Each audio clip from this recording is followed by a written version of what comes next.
السلام عليكم ورحمة الله وبركاته.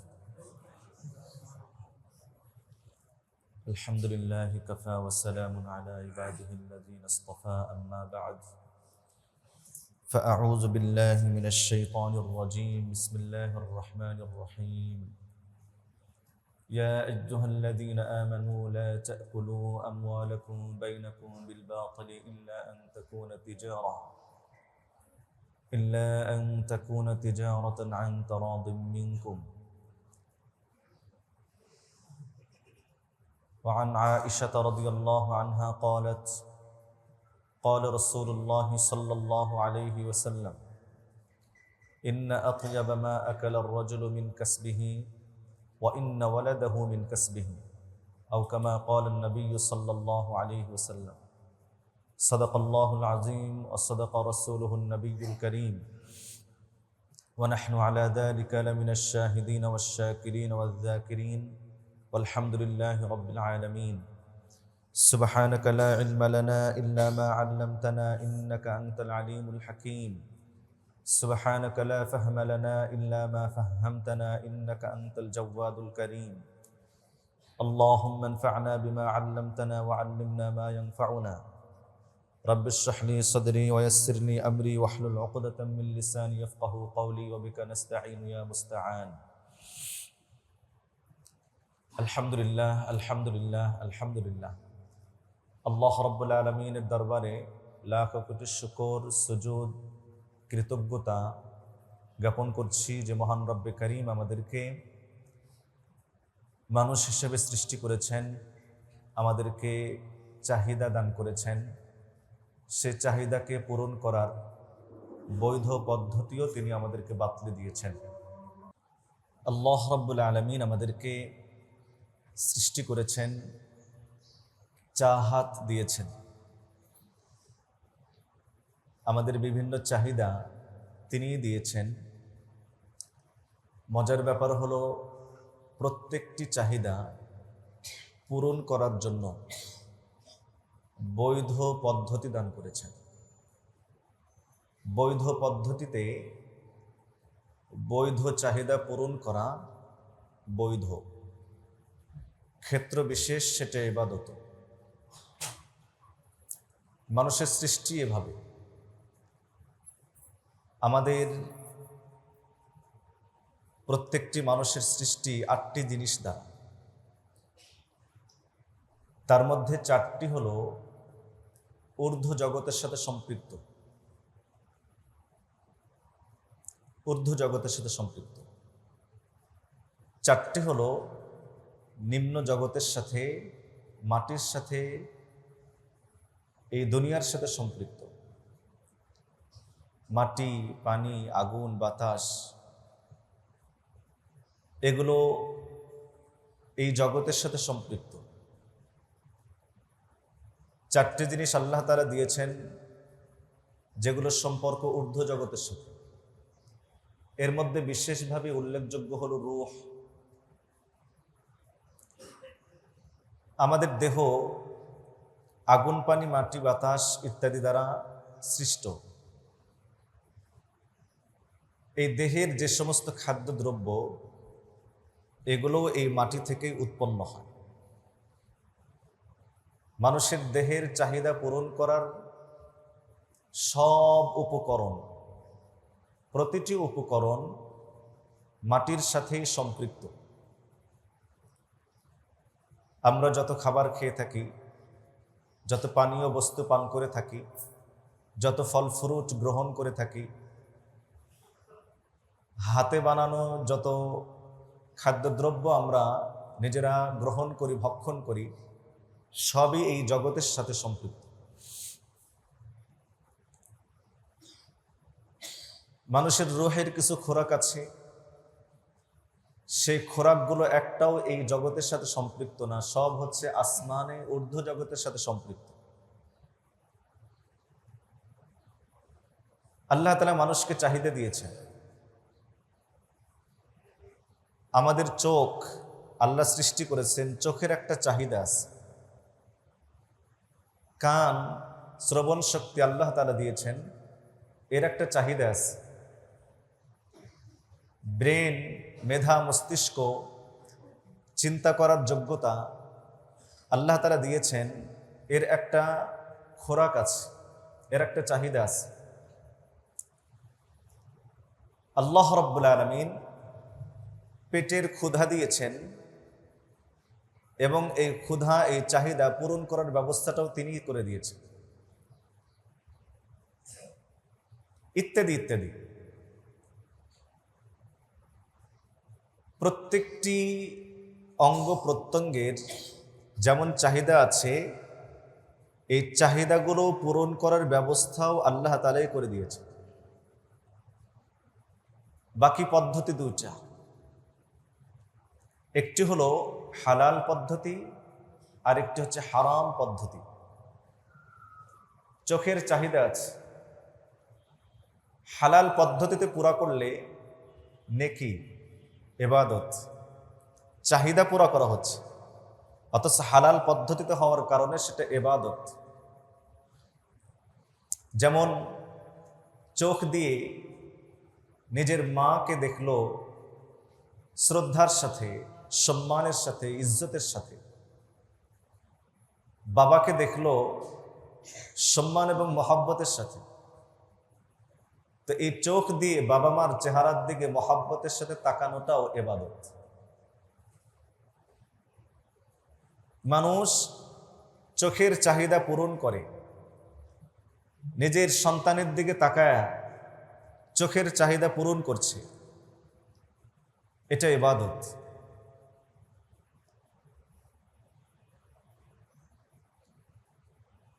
চোখের চাহিদা পূরণ করার আরেকটি পদ্ধতি হলো হারাম পদ্ধতি, যেটা আমরা করে থাকি, প্রায় সকলেই করে থাকি, বরং বেলা ইস্তিসনা বললে, বাদ ছাড়া বললে আমরা সকলেই এই অপরাধী। সেটা হলো চোখ দিয়ে বেগানা নারীকে দেখছি, কাম ভাব নিয়ে কোনো মহিলার দিকে, বেগানা নারীর দিকে দৃষ্টি করছি, তাহলে এটাও চোখের চাহিদা পূরণ হলো, কিন্তু এটা গুনাহ হলো। চোখ দিয়ে কোরআনে কারিমের দিকে তাকালো তো ইবাদত হলো, অশ্লীল কোনো ছবির দিকে, ফটোর দিকে তাকালো তো গুনাহ হলো। চোখের একটা চাহিদা আছে, হালাল পদ্ধতিতে পুরা করলে ইবাদত, হারাম পদ্ধতিতে পুরা করলে গুনাহ এবং এর জন্য শাস্তি আছে। কানের শ্রবণ শক্তির একটা চাহিদা আছে, এটাও পুরা করার পদ্ধতি দুইটা। আপনারা বয়ান শুনছেন না, এখন প্রত্যেকটা শব্দ শুনছেন, অপেক্ষা করছেন, তাকিয়ে আছেন, আপনাদের এই তাকানোটাও ইবাদত, আপনাদের এই বয়ান শোনাটাও ইবাদত, কোরআনে কারিমের তেলাওয়াত শোনা ইবাদত, ওয়াজ নসিহত শোনা ইবাদত। কিন্তু যদি হারাম পদ্ধতি যদি পুরা করে, গান শুনলো, বেগানা নারীর কণ্ঠ শুনলো কাম ভাব নিয়ে, তাহলে এগুলো গুনাহ হয়ে গেল।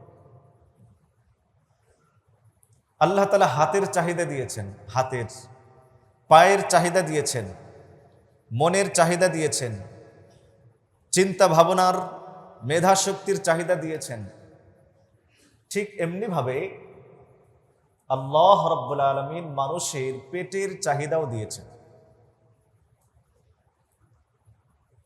এজন্য ক্ষুধা লাগে, পিপাসা লাগে, খেতে মনে চায়, লোভনীয় খাদ্যদ্রব্য দেখলে আকর্ষণ পয়দা হয়, এটা পেটের চাহিদার কারণে।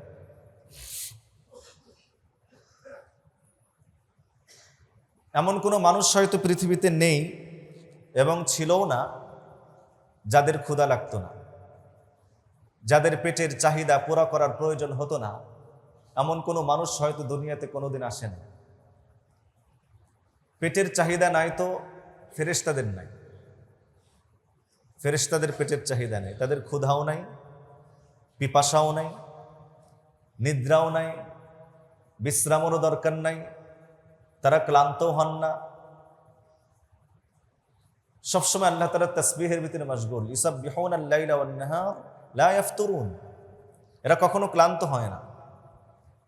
লা ইয়াকুলু ওয়া লা ইয়াশরাব, তারা খান না, পান করেন না। তো মানুষকে আল্লাহ রাব্বুল আলামিন পেটের চাহিদা দিয়েছেন, এবং সেই চাহিদাটা পুরা করার জন্য দুইটা পদ্ধতি, একটি হলো হালাল, একটি হলো হারাম। হারাম পদ্ধতিতে পেটের চাহিদা পুরা করা এটা গুনাহ। যেমন ঘুষ, সুদ, দুর্নীতি, মাপে কম দেওয়া, ধোঁকাবাজি করে অর্থ উপার্জন করা, জুলুম করে জোর করে কেড়ে নেওয়া, অংশীদারকে ফাঁকি দেওয়া, অথবা অন্য কোনো পদ্ধতি, যেই পদ্ধতিগুলো শরীয়ত সম্মত নয়, শরীয়তের খেলাফ, এমন কোনো পদ্ধতিতে পেটের চাহিদা পুরা করা এটা গুনাহ। পেটের চাহিদা পুরা করার আরেকটি পদ্ধতি হলো হালাল পদ্ধতি, বৈধ পদ্ধতি, জায়েজ পদ্ধতি।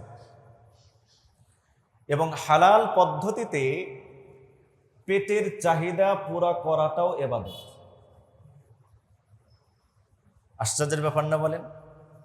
মজার ব্যাপার এটা, আশ্চর্যের ব্যাপার এটা। পেটের চাহিদা পূরণ করা এটাও ইবাদত যদি হালাল পদ্ধতিতে হয়। হযরত ইব্রাহিম আলাইহিস সালামের কাছে একদিন ফেরেশতারা আসছেন,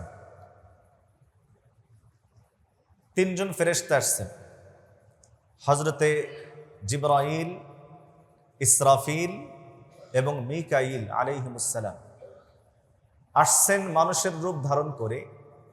ইব্রাহিম আলাইহিস সালাম প্রথমত তাদেরকে মানুষ মনে করেছেন, সাধারণ মানুষ। তাদের সামনে একটা গরুর বাছুর জবে করে ভুনা করে খাবার হিসেবে পেশ করেছে। কোরআন শরীফের আসছে আলোচনা। হযরত ইব্রাহিম আলাইহিস সালাম যখন খাবার পেশ করছেন, দেখলেন যে ফেরেশতারা খাবারের দিকে হাত বাড়ায় না। কারণ ফেরেশতাদের কি খাবার দরকার আছে? ইব্রাহিম আলাইহিস সালাম বললেন, খাবার তো রেডি, গ্রহণ করুন, মেহমানদারি কবুল করুন। ফেরেশতারা বললেন যে আমরা ততক্ষণ আপনার মেহমানদারি গ্রহণ করব না যতক্ষণ না আপনি আমাদেরকে বলে দিবেন যে এই খানা খাওয়ার হক কি। এই খাবারের একটা হক, একটা অধিকার। খাবারের প্রতি যেমন আমার একটা চাহিদা আছে, খাবারও আমার কাছে একটা চাহিদা করে। এই খাবারের হক কি, চাওয়া কি? ইব্রাহিম আলাইহিস সালাম বললেন যে খাবারের পূর্বে বিসমিল্লাহ পড়বেন আর খাবারের শেষে আলহামদুলিল্লাহ পড়বেন। খানার হক আদায় হয়ে গেল। কোরআনে কারীম আল্লাহ তাআলা এই ঘটনা দুই জায়গায় আলোচনা করেছে। আমার এই মুহূর্তে দুই জায়গার কথা মনে পড়ছে। আল্লাহ তাআলা ইরশাদ করেন, ওয়ালাকাদ জাআত রুসুলুনা ইব্রাহিম বিল বুশরা ক্বালু সালামা قال سلام فما لبث أن جاء بعجل حنيذ। ইজলুন মানে হচ্ছে গোবৎস, গরুর বাছুর।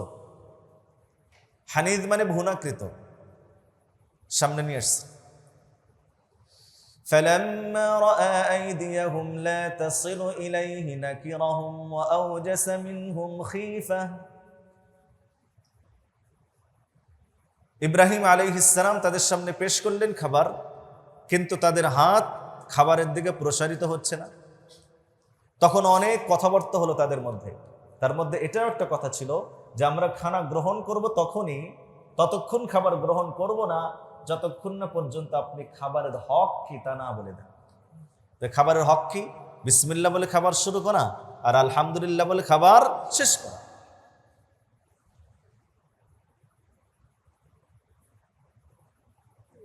যদি কোনো ব্যক্তি খানা খাওয়ার পর দোয়া পড়ে আলহামদুলিল্লাহিল্লাযী আত'আমানি হাযা আত-তা'আমা ওয়া রাযাকানি মিনহু মিন গায়রি হাওলিন মিন্নি ওয়ালা কুওয়া। এই দোয়া যদি কোনো ব্যক্তি পড়ে, হাদিস শরীফে বর্ণিত আছে, খানা খাওয়ার পর কোনো মুসলমান এই দোয়া পড়লে তার পিছনের গুনাহগুলো মাফ হয়ে যায়।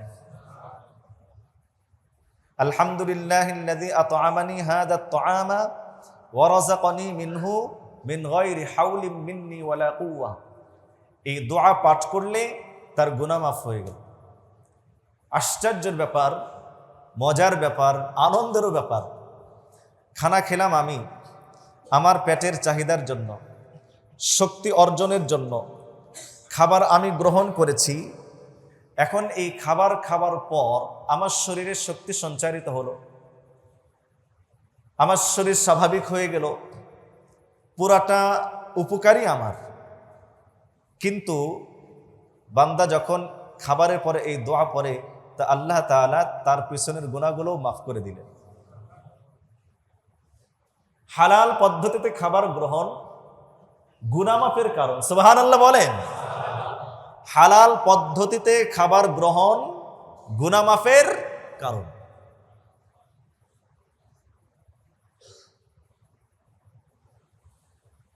মুহতারাম হাজিরিন, এজন্য পেটের চাহিদা পূরণ করার পদ্ধতি দুইটা, একটি হলো হারাম, একটি হালাল।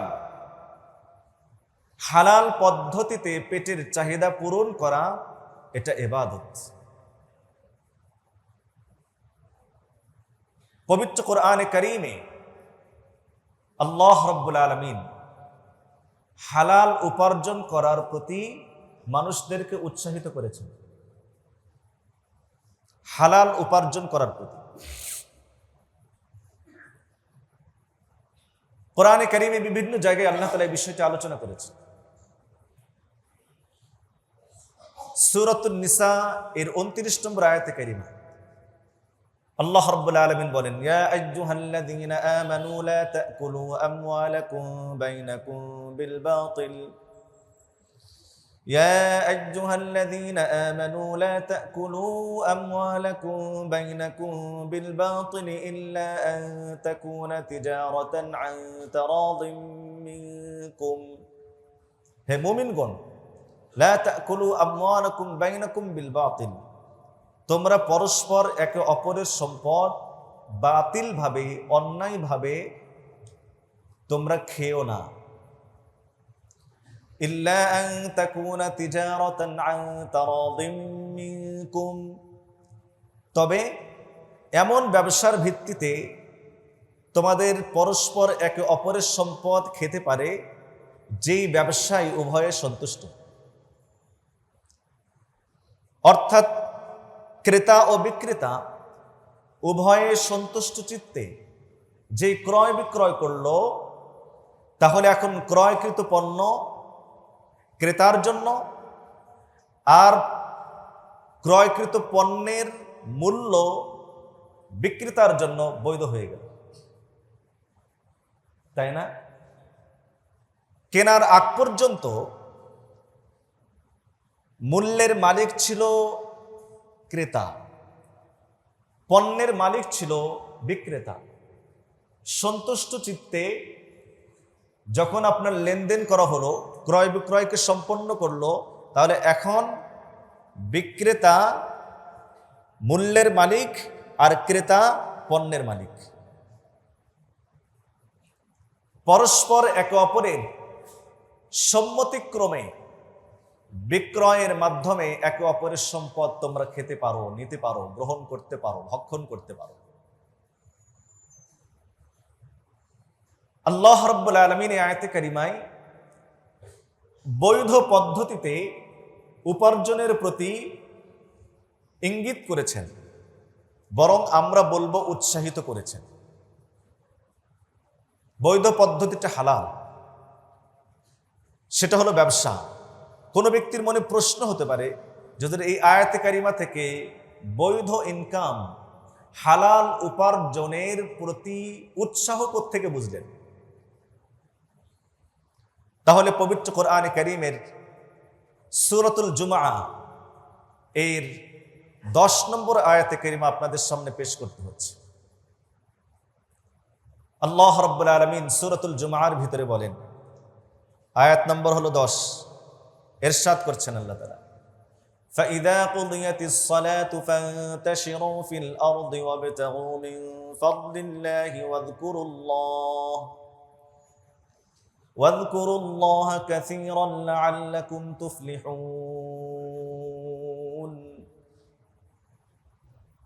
فإذا قضيت الصلاة, যখন নামাজ কমপ্লিট হয়ে গেল, পরিপূর্ণ হয়ে গেল।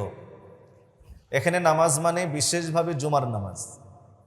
বিশেষভাবে কি নামাজ? ফান্তাশিরু ফিল আরদ, তোমরা জমিনে ছড়িয়ে পড়ো। ওয়াবতাগু মিন ফাদলিল্লাহ, আর আল্লাহর অনুগ্রহ। মুফাসসিরিন কিরাম এখানে ফদল দ্বারা, অনুগ্রহ দ্বারা ব্যাখ্যা করেছেন, ফদল মানে এখানে রিজিক। তার মানে ওয়াবতাগু মিন ফাদলিল্লাহ আই ওয়াবতাগু মির রিজকিল্লাহ, তোমরা আল্লাহর রিজিক যা জমিনে ছড়িয়ে ছিটিয়ে আছে সেগুলোকে তোমরা অন্বেষণ করো, তালাশ করো, খুঁজে নাও।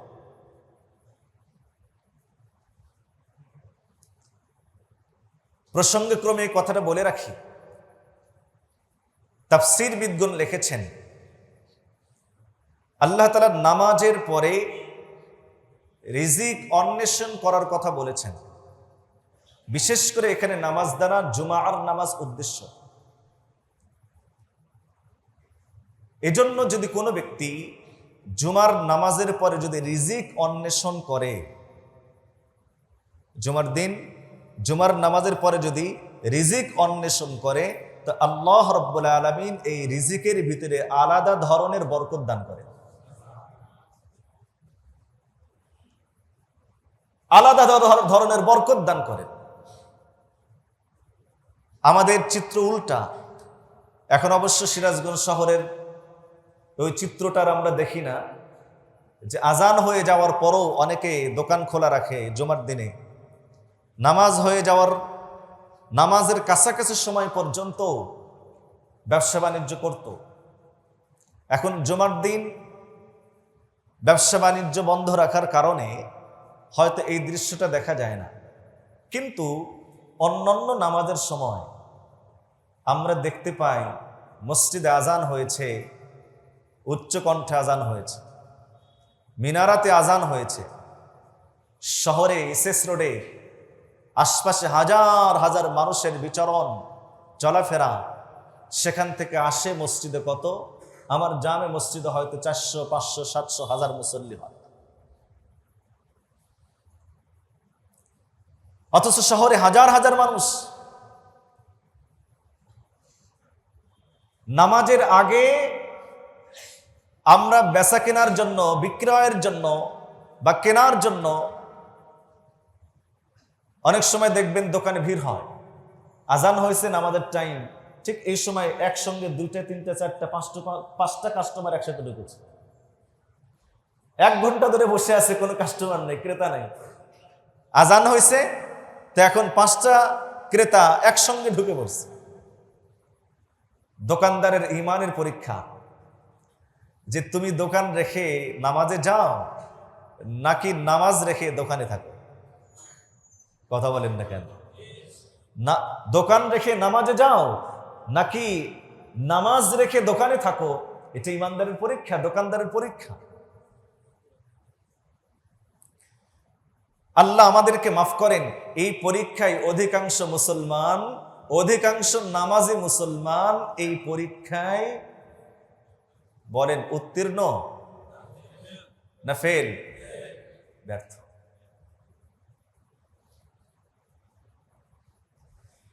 আল্লাহু আকবার। কোরআনে কারীমের এক অপূর্ব আয়াতে কারীমা, সূরা তাহার আয়াত।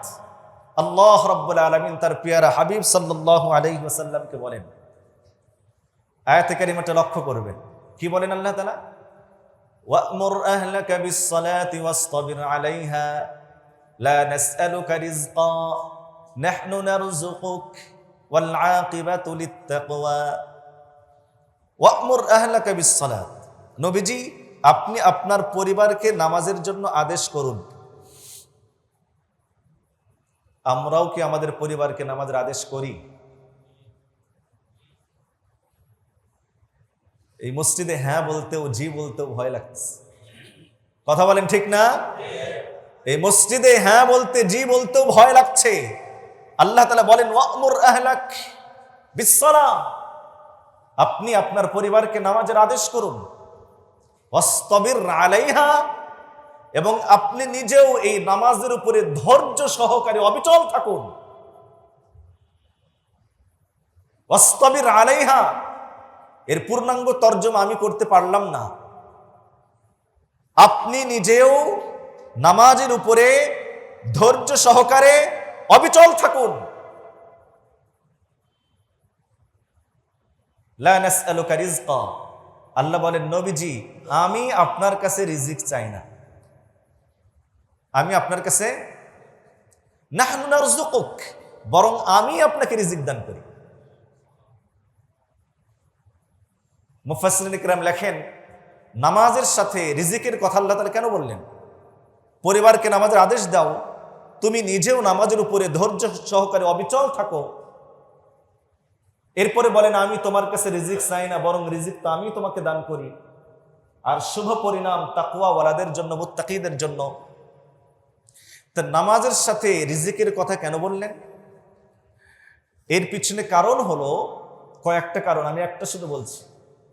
নামাজের সময়ে মসজিদে এসে জামাতের সাথে নামাজ আদায় করার মধ্যে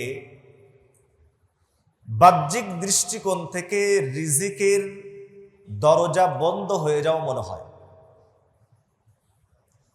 ইনকাম বন্ধ হয়ে যাওয়ার দৃশ্যটা আমাদের চোখের সামনে আসে। কি আজান হয়েছে, এখন দোকান বন্ধ করে সবগুলো মানুষ মসজিদে আসবে, তো ইতিমধ্যে এই 10 মিনিট 15 মিনিট 20 মিনিটের মধ্যে হতে পারে 2-4-5টা কাস্টমার ফেরত যাইতে পারে। তাহলে 5 জনের কাছে বিক্রি করলে 100 টাকা করেও যদি লাভ হতো, 500 টাকা লাভ হতো। আর যদি 5 ওয়াক্ত নামাজের মধ্যে ফজরের সময় বাদ দেন, জোহর আসর মাগরিব এশা, তাও আবার শীতকালে ঘন ঘন নামাজ, তাই না?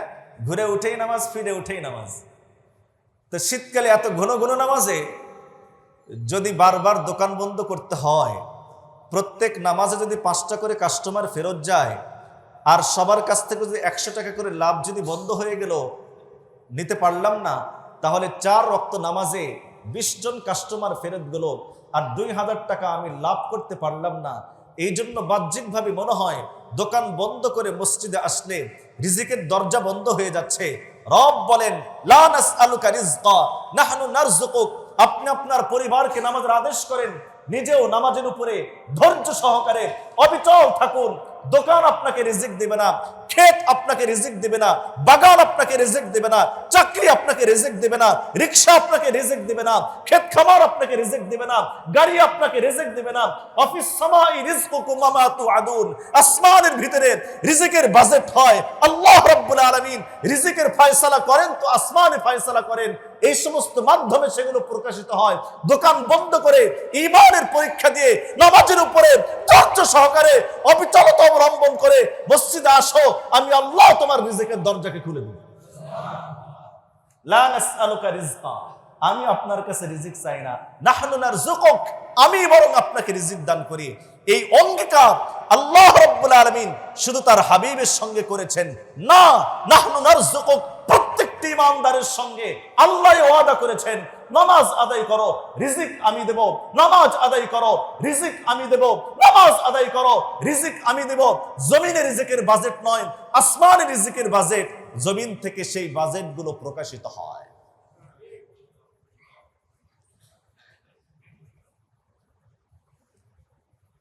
হালাল ইনকাম গুরুত্বপূর্ণ ইবাদত। আল্লাহ রাব্বুল আলামিন বলেন ফাইদা কুদিয়াতিস সালাহ ফান্তাশিরু ফিল আরদ ওয়াবতাগু মিন ফাদলিল্লাহ, নামাজ শেষ তো আল্লাহর জমিনে ছড়িয়ে পড়ো, আর আল্লাহর জমিনে ছড়ানো ছিটানো বিক্ষিপ্ত বিস্তৃত রিজিকগুলোকে তোমরা অন্বেষণ করে ঘরে আনো। ওয়াবতাগু মিন ফাদলিল্লাহ, এজন্য হালাল রুজি অন্বেষণ করা এটা আল্লাহ রাব্বুল আলামিন আমাদেরকে আদেশ করেছেন।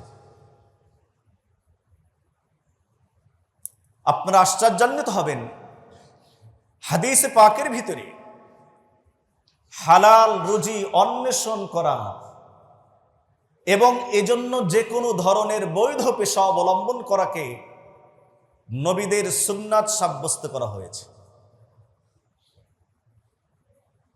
আজকে খুব ভালো করে বুঝে নেব আমরা বিষয়টা। হালাল পেশা অবলম্বন করা নবীদের সুন্নাত সাব্যস্ত করা হয়েছে।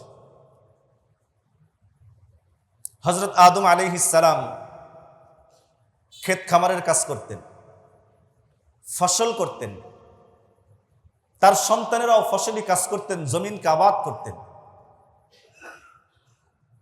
নবী করিম সাল্লাল্লাহু আলাইহি ওয়াসাল্লাম উম্মতকে বলেছেন, তোমাদের মধ্যে যদি কোনো ব্যক্তি পরিত্যক্ত সম্পত্তি, মৃত সম্পত্তি, যেখানে কোনো ব্যক্তির মালিকানা নেই, এইরকম কোনো অংশ জমি যদি কোনো ব্যক্তি আবাদ করে, তাহলে আমি তাকে সেটার মালিক বানিয়ে দিলাম।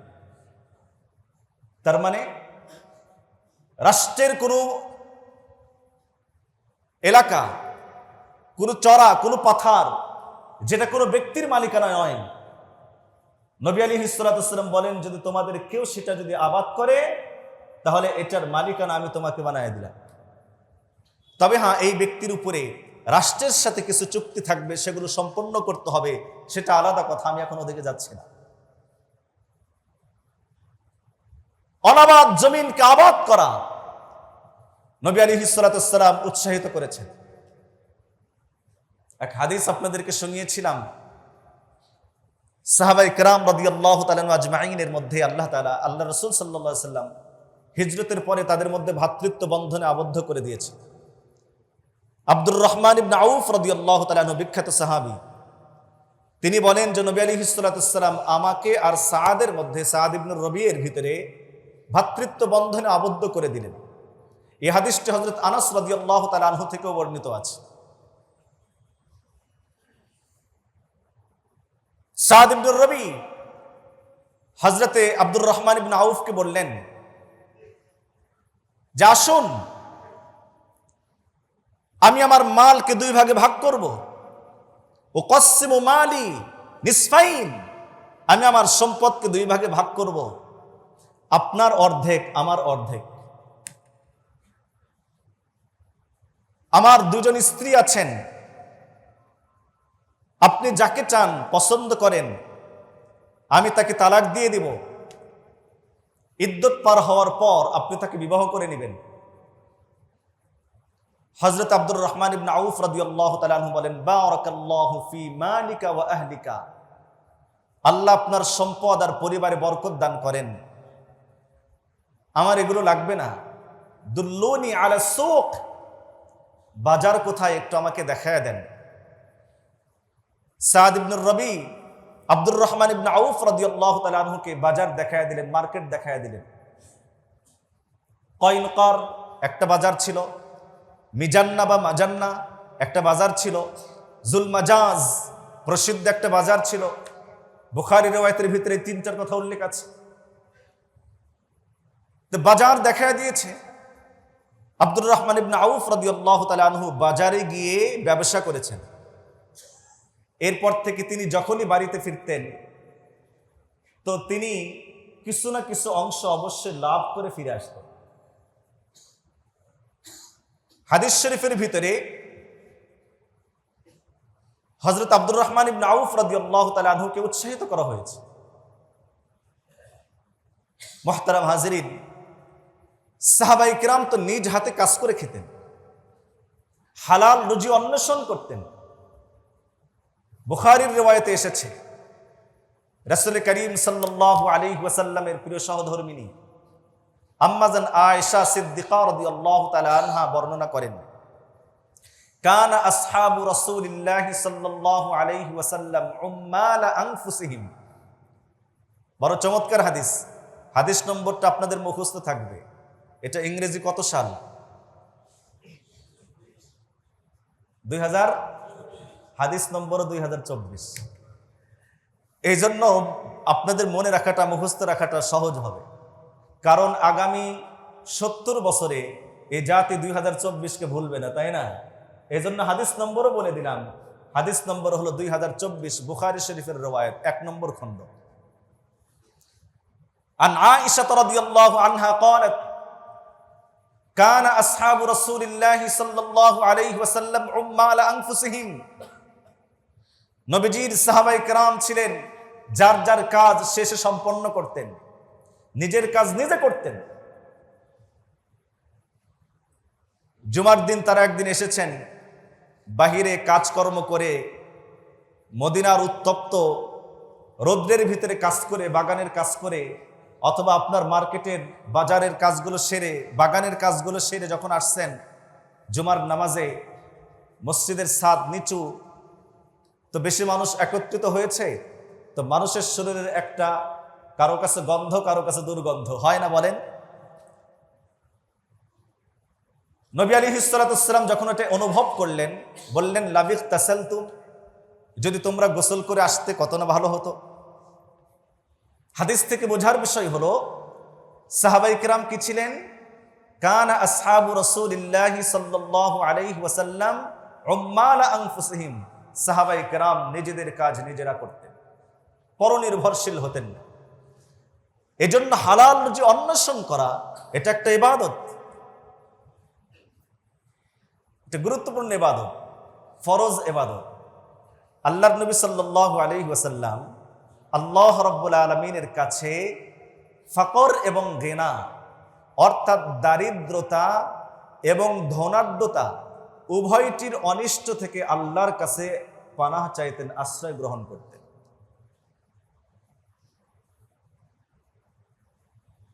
নবীজি বলতেন আল্লাহুম্মা ইন্নী আউযু বিকা, আল্লাহ আমি আপনার কাছে আশ্রয় চাই, মিন ফিতনাতিল ফাকরি ওয়াল গিনা, দারিদ্রতার ফিতনা থেকে এবং ধনাঢ্যতার ফিতনা থেকে।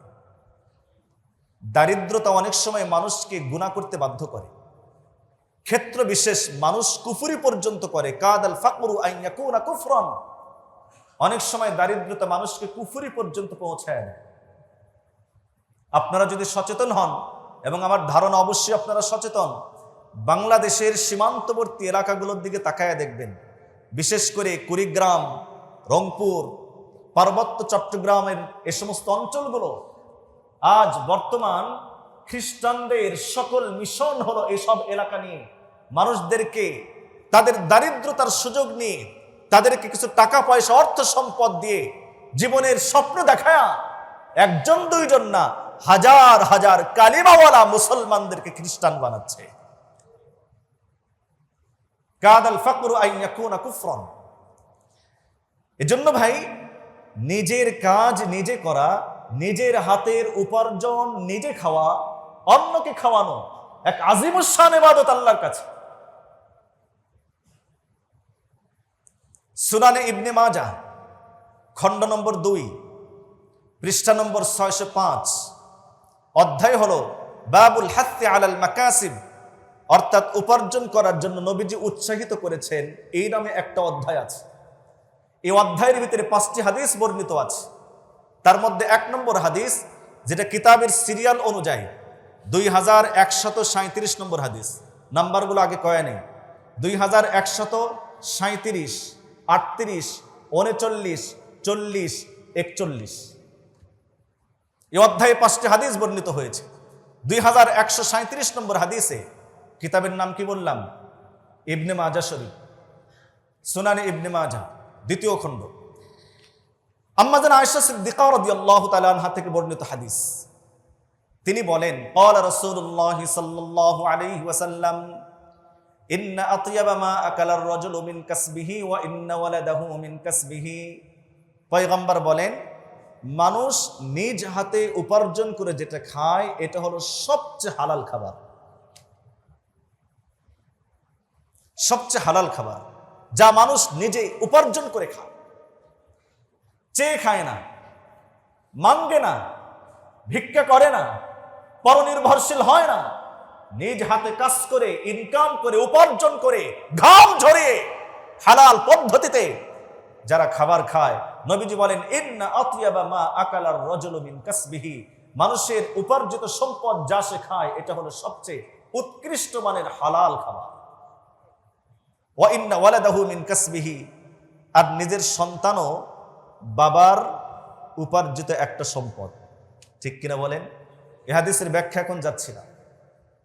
2 নম্বর হাদিস, অর্থাৎ হাদিস নম্বর হবে হলো 2138 নম্বর হাদিস। হাদিসের বর্ণনাকারী সাহাবী হযরত মিকদাম ইবনে মাদি কারিবা রাদিয়াল্লাহু তাআলা আনহু, তিনি নবী করিম সাল্লাল্লাহু আলাইহি ওয়াসাল্লাম থেকে বর্ণনা করেন, ক্বালা রাসূলুল্লাহ সাল্লাল্লাহু আলাইহি ওয়াসাল্লাম, নবীজি ইরশাদ করেন, মা কাসাবার রাজুলু কাসবান আতইয়াবা মিন আমালি ইয়াদিহি, বলে মানুষ যা নিজ হাতে ইনকাম করে এটাই হলো তার সবচেয়ে হালাল রুজি, হালাল ইনকাম, হালাল রুজি।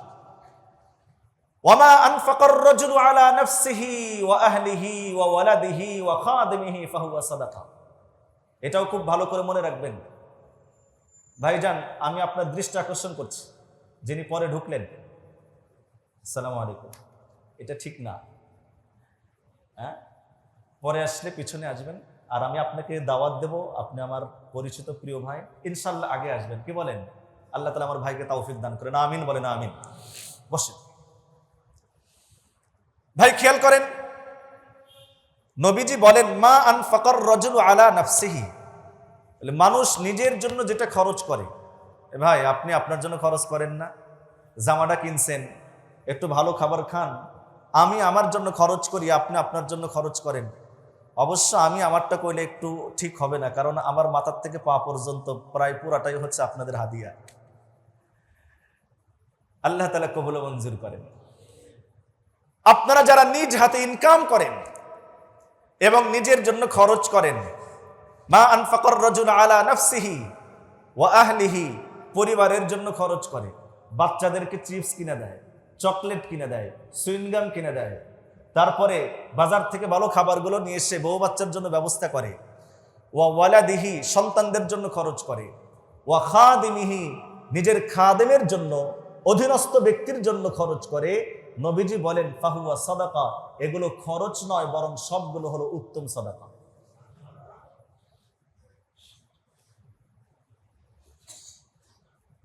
সম্মানিত হাজিরিন মাজলিস, হযরত দাউদ আলাইহিস সালাম, বুখারীর riwayat এটা, দাউদ আলাইহিস সালাম নিজ হাতে উপার্জন করে লৌহ বর্ম তৈরি করে,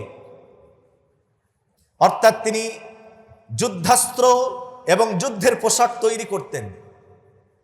এটা তার হিরফা ছিল, তার পেশা ছিল এটা। তিনি এই পেশা অবলম্বন করে নিজের পরিবার এবং নিজের খরচ পরিচালনা করতেন। তিনি ছিলেন রাষ্ট্রপ্রধান এবং নবী, তার অধিকার ছিল রাষ্ট্র থেকে বেতন গ্রহণ করার, তার জন্য শতভাগ বৈধ ছিল বাইতুল মাল থেকে ওজিফা নেওয়ার। কিন্তু হযরত দাউদ আলাইহিস সালাম হালাল জিনিসটা গ্রহণ করেন নাই। নিজ হাতে লৌহ বর্ম তৈরি করে, পোশাক তৈরি করে, যুদ্ধাস্ত্র তৈরি করে, বাজারে বিক্রি করে উপার্জিত সম্পদ দিয়ে নিজের এবং নিজের পরিবারের খরচ বহন করতেন। আপনারা হযরত জাকারিয়া আলাইহিস সালামের নাম শুনেছেন, হাদিস আছে কানা জাকারিয়া নাজ্জারান, হযরত জাকারিয়া আলাইহিস সালাম ছিলেন মিস্ত্রি। নাজ্জার বলা হয় কাঠ মিস্ত্রিকে, তার মানে এটা তার পেশা ছিল।